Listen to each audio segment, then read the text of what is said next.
Dira ya Dunia News, habari zinazokugusa. Bunge la Jamhuri ya Zimbabwe limepitisha hatua yake ya kwanza ya usomaji bungeni kwa mswada tata ambao unaweza kuongeza muda wa muhula wa uraisi na ubunge kutoka miaka 5 hadi 7 katika sheria inayolenga kurekebisha katiba.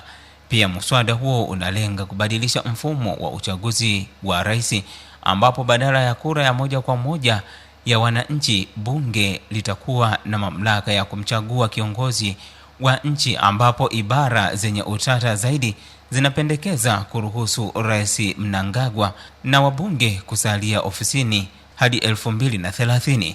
Marekebisho yaliyopendekezwa yamesababisha ghadhabu kwa wananchi na yanakabiliwa na changamoto kadhaa za sheria.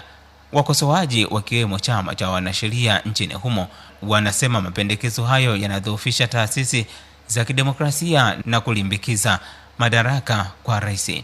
Makanisa makubwa na mashirika ya haki za binadamu yanasema mabadiliko hayo ni kinyume na katiba na yanahitaji kura ya maoni. Mswada huo utasomwa mara ya pili Jumatano, wakati wabunge watakapojadili uhalali wa marekebisho zaidi ya 10 na utahitaji angalau theluthi 2 ya kura katika mabunge yote mawili ili kupitishwa. Penda video hii, like, comment na subscribe kwa Dira ya Dunia News, habari zinazokugusa.